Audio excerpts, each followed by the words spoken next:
I'm going to be going over a paper called Surprising Evidence of Pelvic Growth Widening After Skeletal Maturity. Anytime you have the word surprising in the title, it's very good. So the first interesting thing about the paper is it says an increase in skeletal bone width in postmenopausal women as a result of periosteal opposition. The periosteum is at the ends of some bones. It could increase height via the top of the skull, via the calcaneus, and it could increase wingspan at the tips of the fingers. But there's some controversy about how much periosteum there is and whether they can do growth. But it is possible that periosteum could contribute to longitudinal bone growth parameters. So it's a good thing that periosteal opposition, evidence of it is a good thing.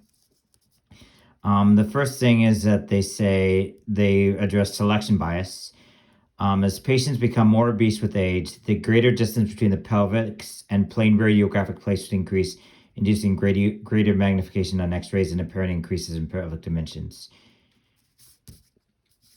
Because our data represents a cross section of the population rather than a longitudinal follow-up of individuals, we might have an inadvertent selection bias wherein somehow we had selected larger individuals in our older age groups. So that's a problem with a lot of studies, is they're not longitudinal, so there's going to be potential for issues, but there's not much that can be done. The studies that we have are the studies they have, and we just have to do additional studies.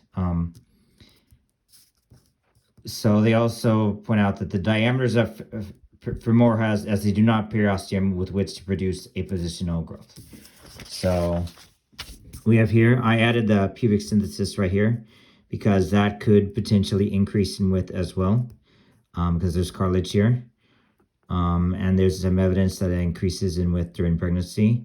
But so if interfemoral head does increase in width, that could be an indication of articular cartilage intercolumnar ossification, which would be as we go taller.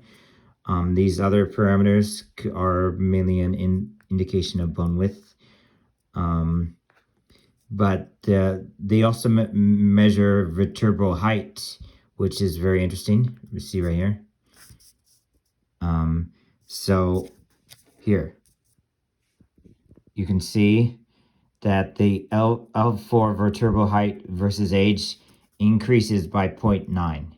Now, again, this is not a longitudinal study, but it's very promising that it does increase. And it's likely due to mechanical loading, I think. And the age is 20 to 80. So it's very good. It could be potentially natural growth, and that it happens, say, from 20 to 25. But if it's mechanical loading, you would expect it to be pretty linear between 20 and 80. It's also promising that the interfemoral head distance versus age increases. Not significant, but if it increases, that's good. And again, that's evidence of potential evidence of articular cartilage interchondral ossification. So here, pretty much everything, all the parameters listed increases in width. The pelvic inlet width slightly increases. That's good. Femoral head diameter.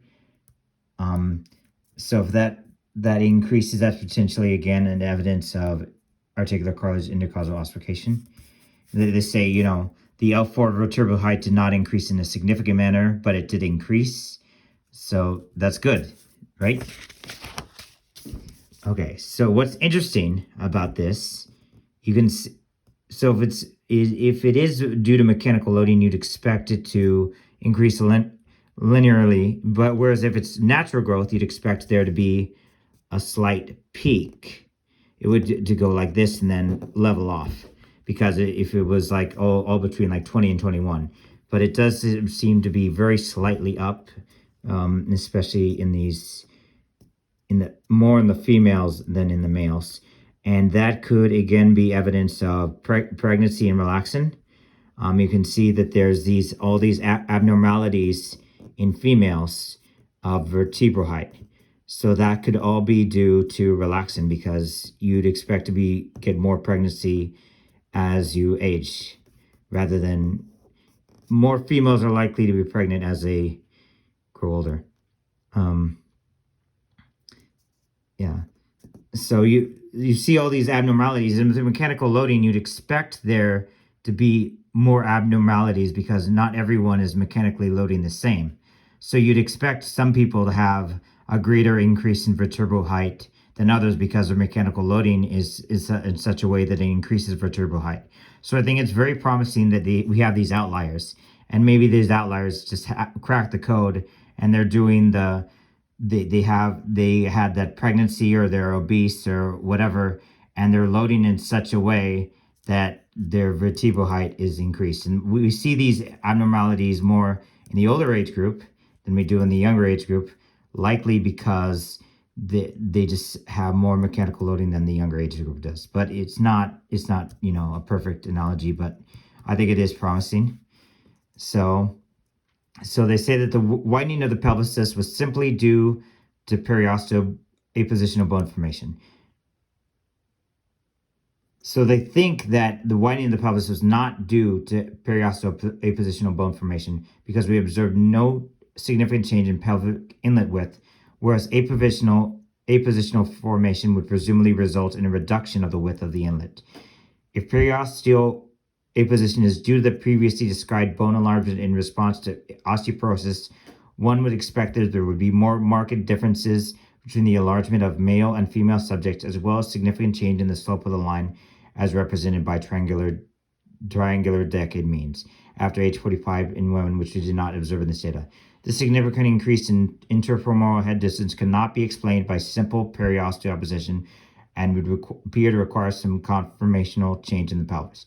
So basically what this sentence means is that it's more likely that there's some sort of other mechanism in play to cause the increase in width, which could be articular cartilage endochondral ossification, which is very good for our purposes, which because articular cartilage endochondral ossification could be used to get taller.